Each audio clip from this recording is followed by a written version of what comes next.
time is 6:32. The purpose of our meeting tonight is to hear a request for a variance at 729 Warren Street for a garage and storage building.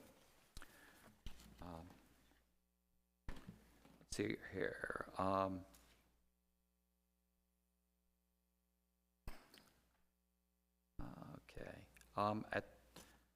At this time, I'm having a hard time with my glasses. I just got some new glasses here. Okay. At this time, anyone wishing to speak at the meeting, please stand for the oath. No, this is just for 533 at 729 Warren Street. Okay. I'll try them again here. Will there be a reading also? Could be briefly.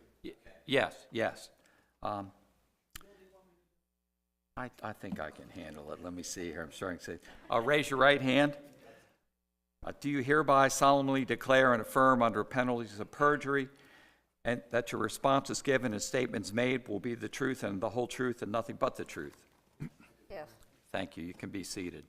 The codified zoning ordinances for the Mayor and City Council of Havre specifies procedures governing the operation of the Boards of Appeal of the city. Section 3 dictates that administrative requirements have been met prior to the hearing. This includes advertising, posting the property, and notification of applicable property owners. Have all these requirements been met? Yes, I have. Have you heard from any interested parties? Yes, we have one letter that was delivered to us. Would you read that for us, please? From Joseph Cornaccioni. I'm sorry if I don't pronounce that correctly. He's currently living in Magnolia, Mississippi, and owns the property at 731 Warren Street.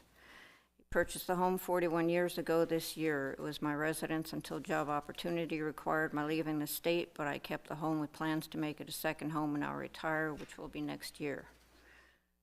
Gordon Mitchell lived at 727 Warren Street. He was born there, died there. The home was built by his parents, and he knew the history of the block. I believe the entire block may be Sears and Roebuck kit homes constructed in the 30s and 40s. All the homes on the street were to have the same setback, but one had the house on the required setback and then constructed a porch, pushing that house in front of the required or agreed setback. The property between us had a two-car garage with an apartment above. An elderly couple lived above and parked below off Morrison Lane. The lot was never developed. I assume that the garage apartment was constructed with the intention of building a home later. The lot facing Warren Street had a fence across the center of the yard and was in compliance with the neighborhood. When the couple passed, Leonard McGrady bought the property, renovated the apartment, and sold it. Gordon at that time wanted me to buy it and sell him half the property, but at that time I was going through divorce and could not afford to do so. The new owner and current owners soon cut a driveway through the Warren Street side. The only property was Warren Street access. Since the purchase of the property from McGrady, the property has been an eyesore and a mess, again not conforming to the neighboring properties. It is my understanding that the property owner has turned the small garage apartment into two separate rental units. There's no parking on the alley for 2 units. I've also been informed that the current owner is planning to move from the property. Apparent intentions for the shed is to have it installed and eventually turn it into another rental unit without the city's knowledge. As a multi-unit landlord myself, I have observed the pressure of these property owners by the city of Havre to convert these buildings that were divided into smaller apartments. If this shed is allowed in the front yard of this property, I fully expect a reappraisal of my property and expect to pay lower taxes. As per my property purchased at 731 Warren Street, I do have an apartment above the home. The apartment is a true mother-in-law apartment with an indoor door and staircase to the apartment. The apartment still has the original 1940s kitchen and bathroom. Before my purchase in '82, someone had installed an exterior staircase to the apartment, removing a window and installing a door. I suspect that this could be used as an argument to allow his third unit on the property. When I moved into the home, there were 3 mailboxes at the home. The prior owner had a business and thought it was for the business. As soon as I purchased the property, the city of Havre de Grace contacted me and informed me that I could not have a 3rd unit there. One of the neighbors apparently had that concern, which was not my intention. I believe that the prior owner was beginning to set up since there was a partial kitchen installed in the basement. He was selling off the appliances, and it probably appeared that I was renting the basement. I hope that the Planning Commission will make the right decision in this matter. Thank you in advance for reviewing my statement, as I will not be able to attend the hearing. Thank you. Any other comments from No. concerned citizens? Okay, thank you. All right, the ordinances governing the operation of the Board of Appeals for the city is a matter of public record and is available at City Hall should anyone wish to review it. The applicant tonight is requesting a variance, and we will first hear from the Planning Department. Please give us your name and address prior to you speaking. Marissa Willis, City of Havre de Grace, Department of Planning, 711 Pennington Avenue. Staff report, the applicant's request. The applicant is requesting a variance for a garage storage building in the RB Residential Business Zoning District. Storage buildings are not an allowed use in the RB zoning district. Garages and other customary accessory structures uses are allowed under Section 205-28B and C. However, the ordinance clearly states that accessory structures shall not be located in the front yard. Due to the location of the main structure located at the rear of the property, the accessory structure would be constructed in the front yard. The subject property is located in a single-family residential neighborhood of the city. The 1,440 square foot existing single-family home was constructed in 1935. While the property abuts Morris Lane, the main entrance to the property is on Warren Street.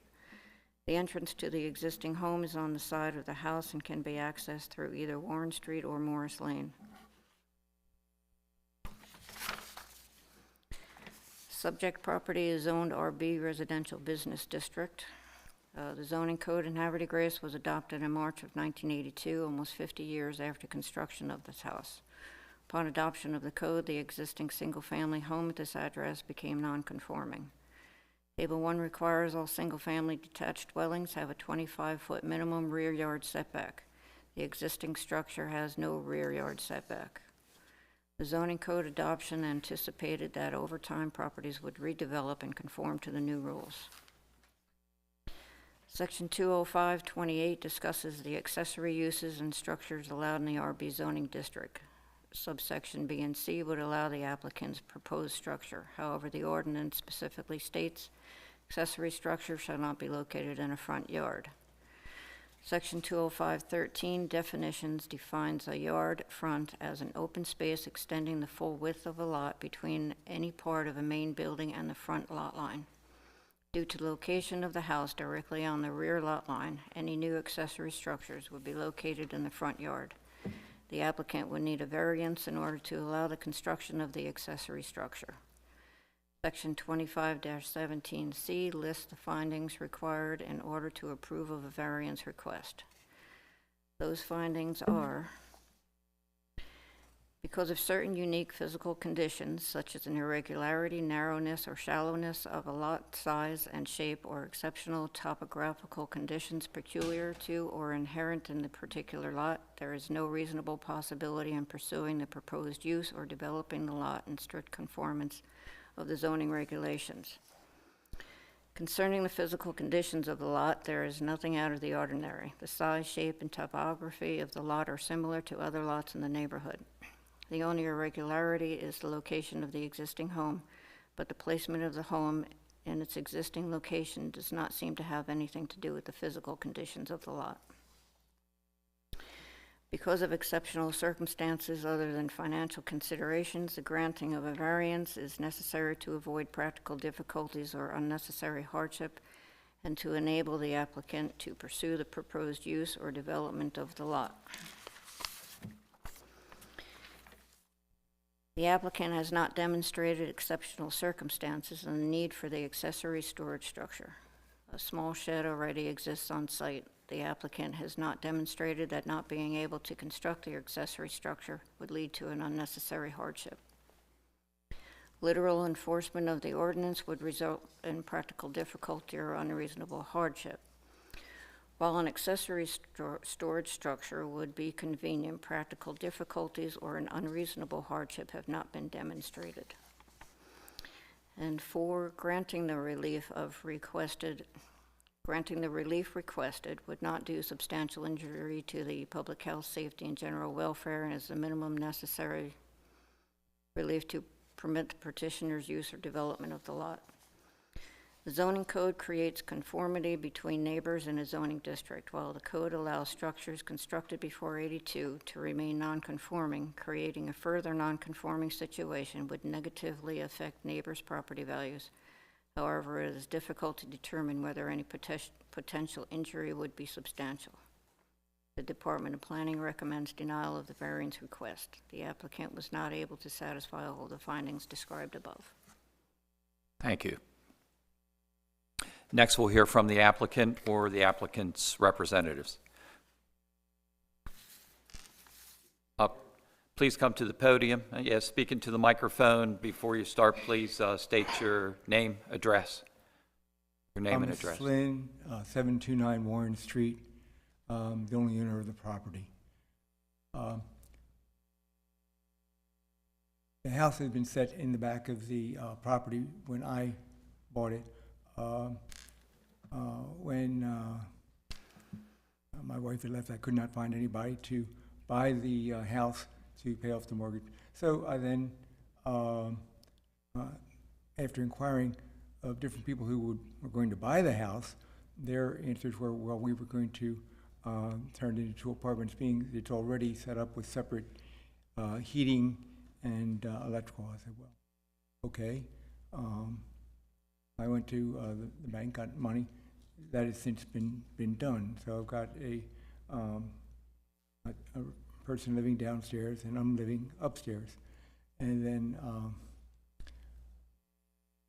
I had a lot on the lot had a lot of trees on it, and they were causing problems. They were starting to fall, and in an effort to clean up the lot and improve the neighborhood, I had those trees removed.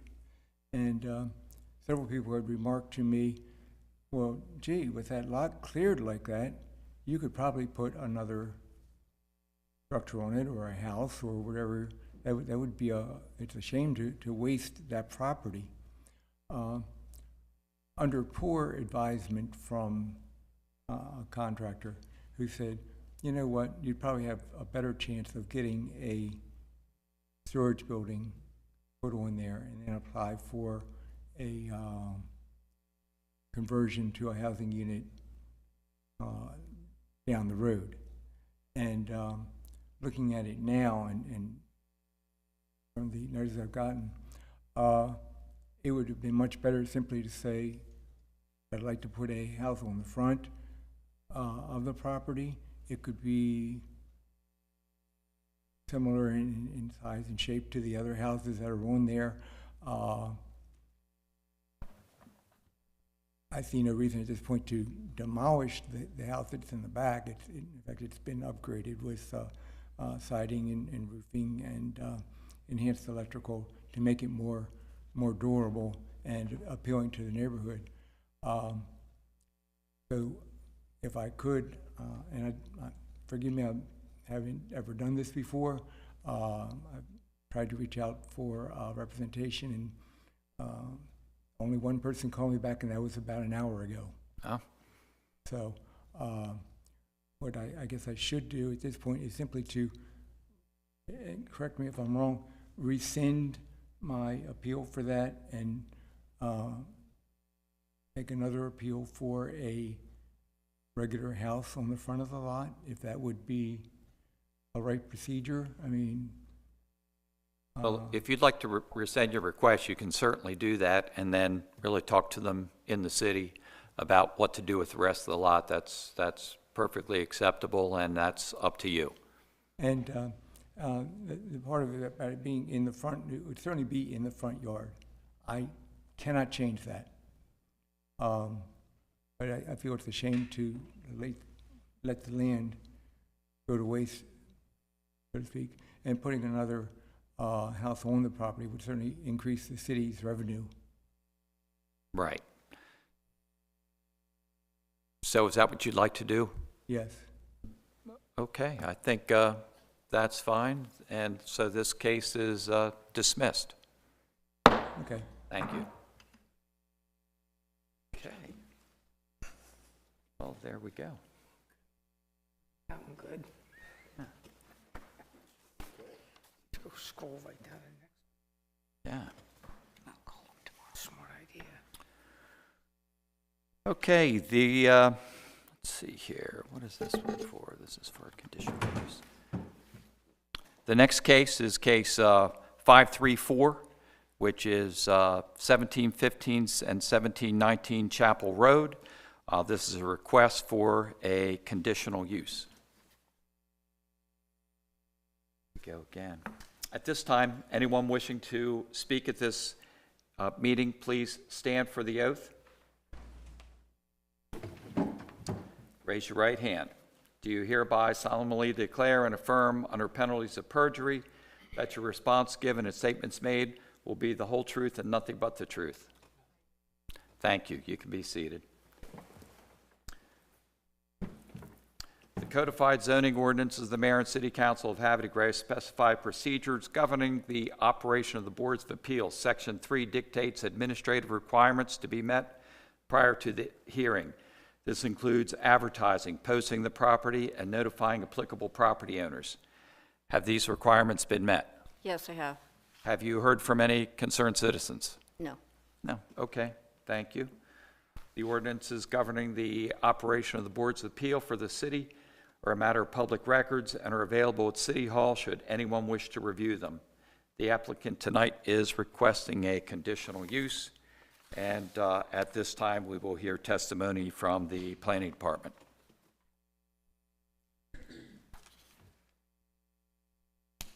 The applicant is requesting approval of a conditional use for an accessory dwelling unit in the RB's residential business district that requires approval by the Board of Appeals. Subject property is located near the Bully Rock subdivision and adjacent to Scenic Manor and Scion Hill Estates, currently at the beginning phases of construction. The new home will be developed on the property, and the applicant would like to keep the existing cottage. In order to do so, they will need conditional use approval from the Board of Appeals to allow an accessory dwelling unit.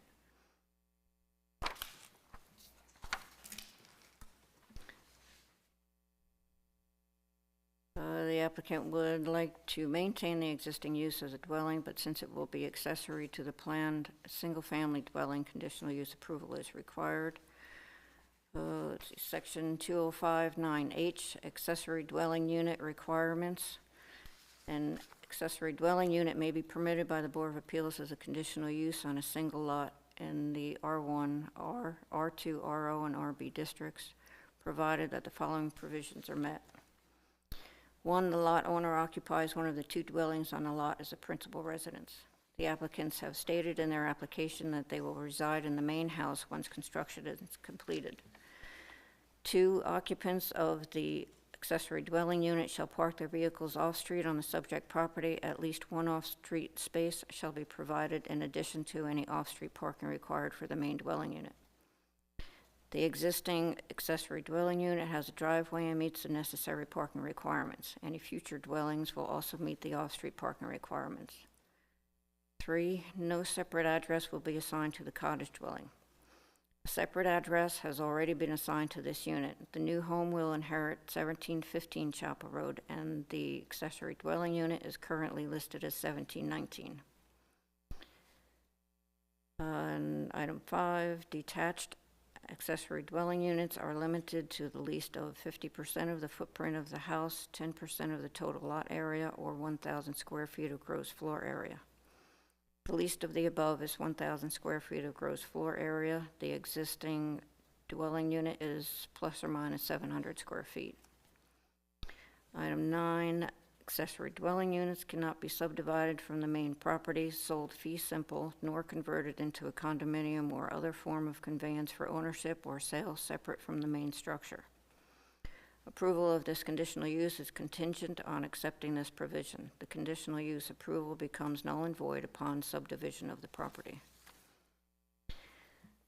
Item 10, accessory dwelling units are subject to capital cost recovery fees per the methods prescribed in Chapter 196 of the City Code. The accessory dwelling unit is not subject to capital cost recovery fees for potable water since it is already connected to the city water system. However, capital cost recovery fees will be required prior to connecting to the city sewer system.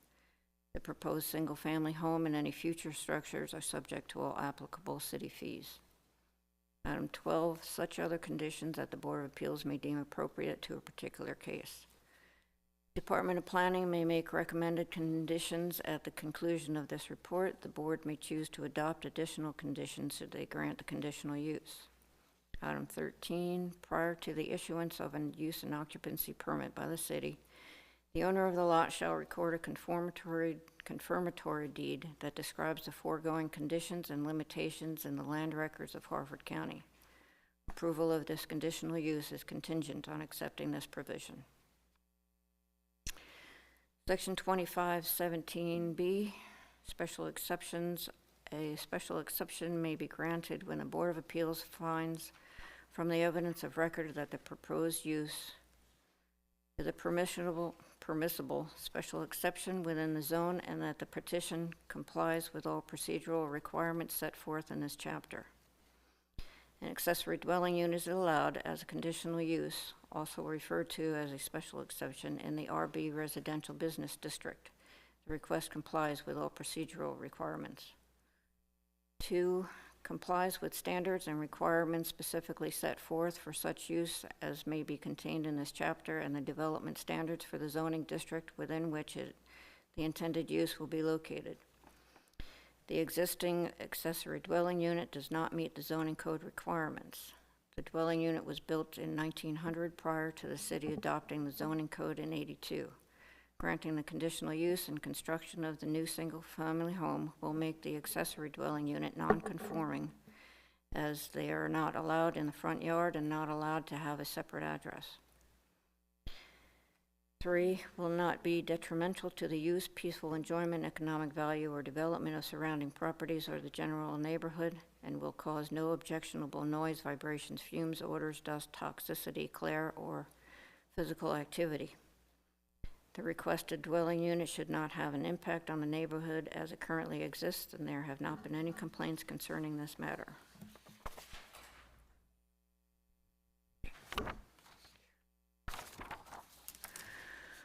4, will be in harmony with the general character of the neighborhood, considering population density, design, scale, and bulk of any proposed new structure or conversion of existing structures, as well as the intensity and character of activity, traffic, and parking conditions and number of similar uses.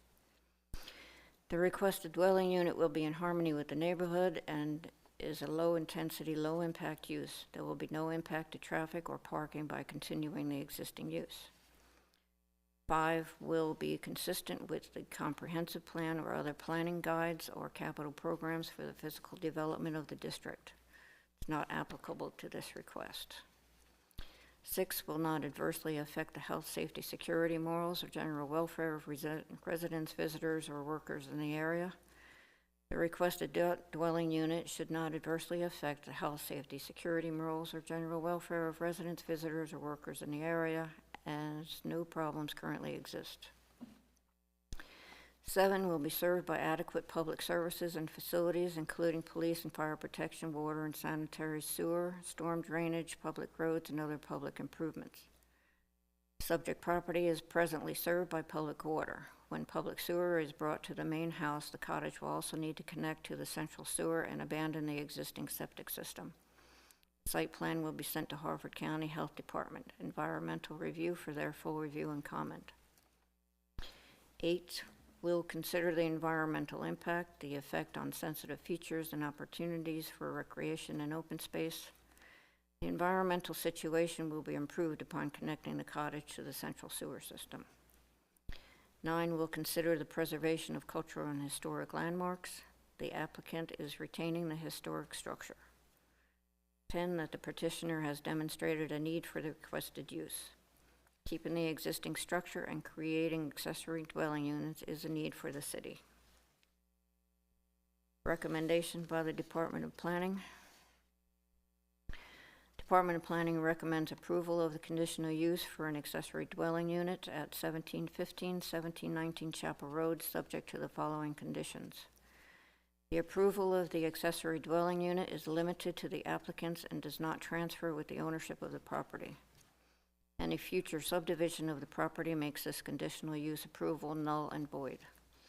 All applicable fees, including capital cost recovery fees, must be paid prior to the issuance of a use and occupancy permit.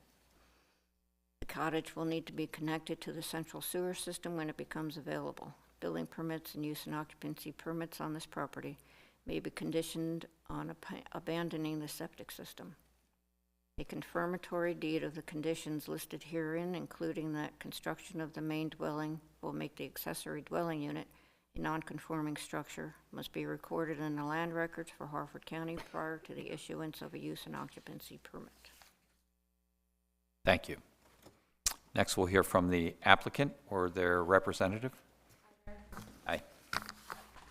I'm Michelle Wall, 1715 Chapel Road. I thought it was appropriate to provide some history since I've done my homework on this property, as you can see. We've done nothing but improve it. I have neighbors here to kind of explain that, and I'm sure if you drive by, you know it, and there's some people here that know me pretty well. So obviously, Marissa has already stated what we want to do. We want to keep it on the existing property with our home to be built behind it. If you drive by, the stakes are there. You know, if you've seen the property over the years and in the paperwork I provided, you could see that there was 2 other houses there, which I'm almost afraid to start digging because things are actually working their way to the surface. When I mow, I break my mower blade almost on a regular basis. So it's going to be an interesting build, but we've done nothing but improve the area, as you know. So we've met all the criteria. We are going to connect to sewer when it's provided through the Scion Hill community. That's expected in October. We're able to start construction any day. We're waiting for this appeal hearing to be concluded and the approval of the cottage to stay. And then I guess there's a couple of other things, and then we'll be issued the building permit, and then you would see some dirt moving at that point for the other home. So I'm open to questions. I know there's some neighbors that wanted to talk about the improvements we've made to the area. You know, we've provided a lot of good details to the city on what's actually there through our construction, our satellite photos, our old photos of the gas station and so forth that have been there. It's been really fun. It's been a labor of love to bring that place back. So I think that the request is obvious. We would like to ask for an accessory use of the cottage, and I'm not quite sure how the address works, but I would like to have just one address, one mailbox, okay. 1715 Chapel Road, but you know, it's really up to the city on whether we will have a different address for the water, because the water connection's in the street. The water that's connected there on Chapel Road is going to go back to the house, so there'll be one connection. So Okay. Questions? Any questions? Yeah, what are you planning to do with the cottage? probably work from there. I work out of there now. I live in it now. So we're not really sure. We didn't want to commit to anything because we weren't sure. It's we've just kind of made it a good space for I have 4 daughters, and you know, they're always there. So it's really just been an overflow. My mom's here. Don't speak too loudly or she'll want to be there. So just kidding, Mom. Anyway, so I don't know if that answers your question. I didn't have a specific. If you're going to turn it into a rental unit, or that was a discussion. I know that some of the, you know, it's like a give and take. We weren't sure whether there was an advantage to subdivide. When we did our loan for the construction loan, we didn't subdivide at first, so we were kind of locked into how we were going to do our construction loans. So that's why we kind of stayed the path that we're on now. Hindsight being 2020, of course, we may have subdivided it. we just weren't sure. We didn't know what the proper way was to actually, go down that route. So I wanted to leave that option open for my girls. My girls are very connected to this community. So I didn't want to lock in, to answer your question.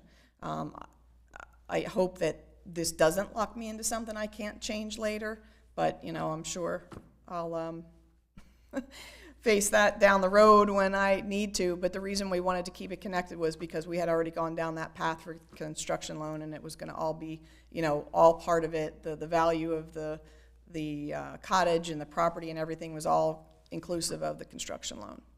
So that's why we did Will it. it be separately metered, or are you gonna just, I don't think so. I'm still learning that. My husband swears it will be.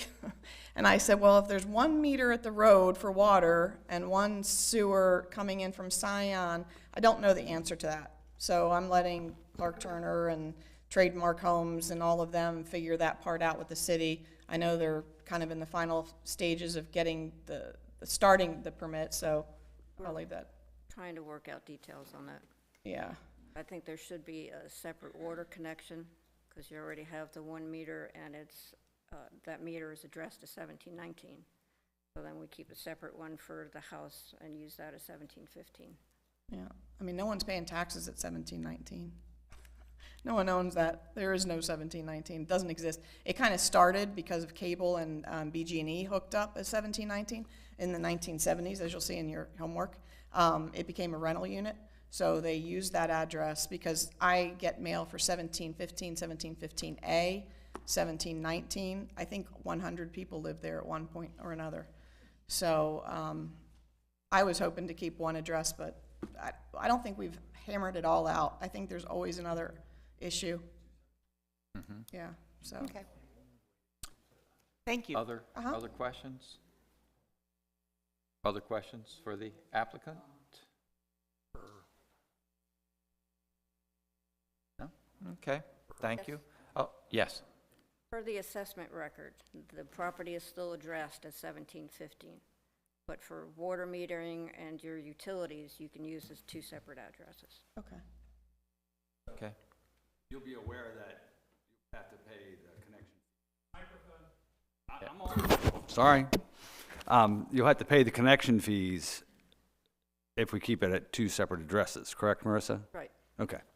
You're aware of that, right? Yeah, that's Okay, why all we right. wanted to keep it as one and but I, also didn't want to limit, our water pressure or anything like that, where that would be an issue down the road. But Scion Hill, Dave Zobzak will bring in whatever we need from that one side. I just don't want to rip up my yard multiple times. Right. So I wanted to make sure it made sense. I mean, the people, when we shut down Chapel Road, oh my goodness, that was awful. So luckily, the connection will be coming in from Scion Hill. But I understand your point. Right, you'll have to pay the city a yeah, connection fee. I know. And then maintaining 2 addresses is probably the only way you're gonna get 2 meters, too. Usually Right. BG&E won't put Right. 2 Well, and that's why it was like, 2 meters on one address. that route was like, in my mind, was the subdivision, If we're right. gonna have separate, if the city's gonna benefit from me giving them 2 connections, then I should benefit somewhere too. So I need to figure out what makes sense. The subdivision was not gonna happen if we went this route, the way I understood it. It'd be 1 connection to water, 1 connection to sewer. So, All right. just wanted to Well, make sure. and we wish you luck with all that.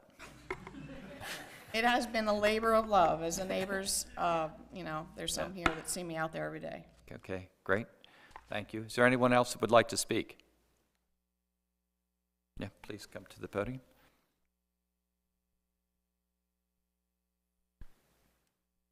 Hi, good evening. Thank you for this opportunity to speak. My name is Dr. Jesse Monastersky. I live at 1646 Vista Bay Court, Havre de Grace. We really have come to know and admire Michelle Ball. That's why she has some neighbors advocating for her this evening. I don't normally do this, but I'm so thrilled to be here to support her. I hope this board could find a way to get to yes with her appeal. And again, I really admire this young woman. Great.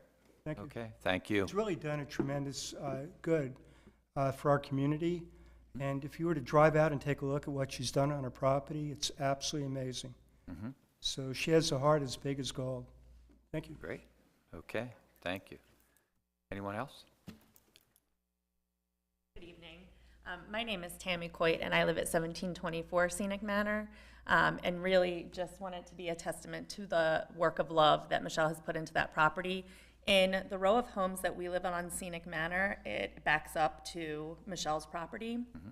And for years, we have been very worried about what would happen with that property, because when Ryan sold us homes, they promised that those trees were protected, but obviously they're part of private property. And there were talks of that property being bought by various people and the trees being demolished to preserve the view for the water. There's various wildlife back there that Michelle has worked really hard to preserve. She has made it safe by cutting down dead trees. Neighbors have made requests if a tree seems to be precarious, and Michelle every time has accommodated a request or a need for that to be safe. There are eagles that are back there now, 2 eagles who have been making that home, or visiting at least. And so we really just appreciate not only the beauty that she's brought to it, but the preservation of the wildlife and the trees. Great. Okay. Thank you. Thank you. Anyone else? Okay, at this time, the board will recess and we'll. Can I ask the city a question? Absolutely, sure, yeah. Is there any, I guess, what's the ongoing discussion about the 2 addresses and separate meters from the city standpoint?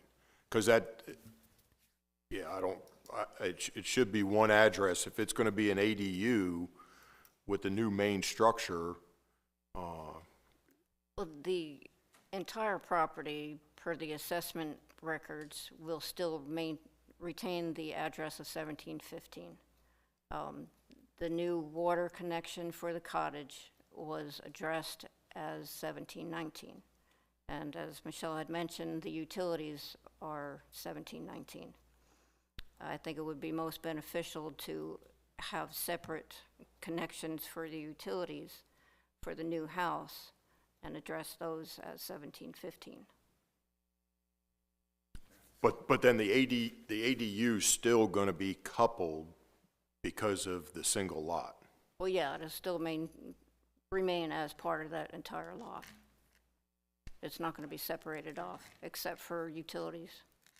Tim, you're just asking if it's okay to have two addresses on one lot.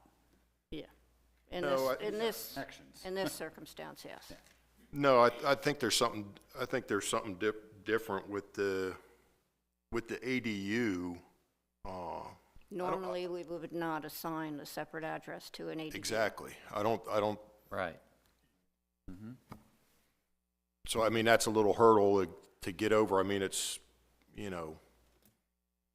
don't think it's huge here, but I think the city needs to make a decision on that from what the plan's going to be. The board can allow that as part of their conditions. Okay. All right. Leave it open as an option. Okay, again, we will recess and we will discuss and we will come back with our decision.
see here, it's, Cool. the time is, yeah, you guys are overthinking. The time is 7:15. The board is, the Board of Appeals is back in session, and we've come to a decision. Do we have a motion? Yes, Mr. Chairman, I'd like to make a motion to approve the conditional use as stated in the packet, and all 5 of the conditions from the planning department as stated. Thank you. Do we have a second? Second. All in favor? Aye. So moved. Being that all are in favor of the request, the Board of Appeals has approved your request. Good luck. At this point, good luck. So I need to get compensated now for using me in a picture in your packet? Oh, did I use it? Yeah, Is there a picture of you? I'm on the front porch of the old house when it was on fire. Oh, that's funny. Oh, you didn't approve that? No, that's Wait a not an sec, wait a approved sec. use. We'd like to come back on record. It was public access picture. So, From the dark. do you have any say on the one address and one connection? Okay. We're gonna let you work that out. Yeah, that was really what we, You have to look at the benefit of the property and making sure that your home is gonna be safe. I don't know that knowledge. I gotcha. yeah, so we thought the best thing is, 'cause not knowing what every party wants and what's best, you guys work that out, but you can work it out with your accessory building, I gotcha. okay? Okay, thank you very much. Sure. Okay, there we go. We're here for the use, not the fine tuning. Yeah. Yeah. Yeah. Yeah. Is it our prerogative to say we don't know what we need? Yeah, well, not really knowing exactly what everybody's more play is there. Plenty I of, was uncomfortable with it when I read it, but then I don't think we have a dog in the hunt. That's permitting, planning, and designing. It sounds like a money go grab 2 to me. meters in I mean, I hate to, I like, could go 2 meters in a minute and sub it. Of course the city's gonna want it.